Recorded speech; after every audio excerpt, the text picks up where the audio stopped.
नमस्कार, मराठीयन्स किचनमध्ये मी उत्कर्षा आपले मनापासून स्वागत करते। आज आपण लहानांपासून मोठ्यांपर्यंत सगळ्यांनाच आवडेल अशी बाजरीच्या पुरीची रेसिपी बघणार आहोत।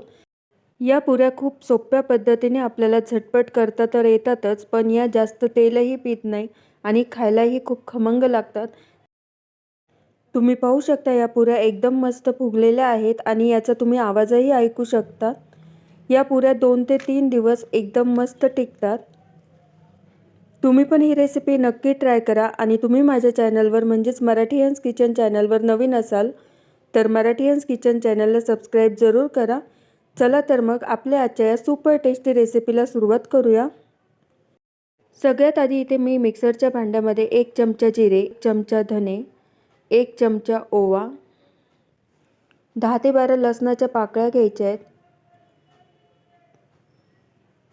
4 ते 5 हिरव्या मिरच्या घ्यायच्या आहेत आणि याचं आपल्याला जाडसर वाटण तयार करून घ्यायचं आहे। वाटण आता तयार आहे, आपण पुढची तयारी करूया। इथे एका बाउलमध्ये मी 1.5 कप बाजरीचं पीठ घेतले। आता यामध्ये आपल्याला अर्धा कप डाळीचं पीठ टाकायचं आहे। डाळीचं पीठ टाकल्यानंतर चवीनुसार मीठ टाकायचं आहे। पाव चमचा आपल्याला यामध्ये हळद टाकायची आहे। हळद टाकल्यामुळे या पुऱ्यांना कलर खूप छान येतो।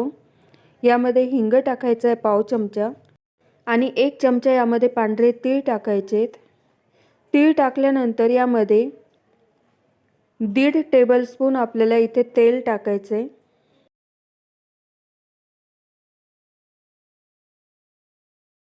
आता हे तेल आपल्याला या पिठाला सगळीकडे व्यवस्थित चोळून घ्यायचं आहे।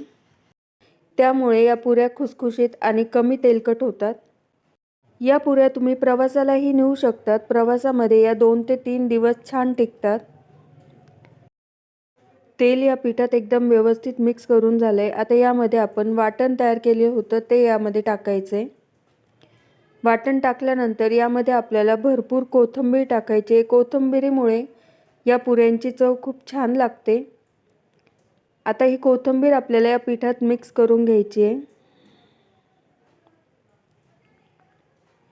आता यामध्ये आपल्याला अगदी थोडं थोडं अंदाज घेत पाणी टाकत घट्टसर पीठ मळून घ्यायचे।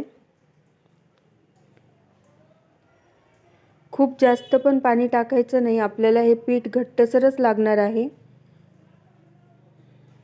पीठ घट्ट मळल्यामुळे पुऱ्या तेल जास्त पीत नाही आणि कमी तेलकट पुऱ्या होतात। अशा पद्धतीने आता हे पीठ मळून झालंय। आता इथे मी एक पिठाचा गोळा घेते। पुरी लाटण्यासाठी जेवढा आपण पिठाचा गोळा घेतो तेवढा घ्यायचा आहे आणि याची गोल पुरी लाटून घ्यायची आहे।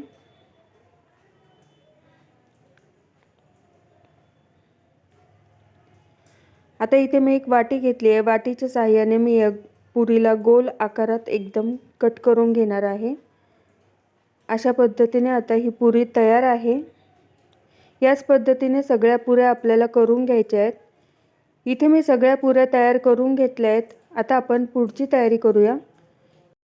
इथे मी गॅसवर कढईत तेल तापायला ठेवले। या तेलामध्ये आता आपल्याला या सगळ्या पुऱ्या मध्यम आचेवर तळून घ्यायच्या आहेत।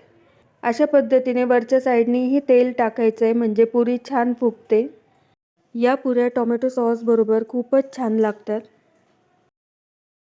तुम्ही पाहू शकता पुरी एकदम मस्त फुगलेली आहे आणि कलरही खूप छान आलेला आहे।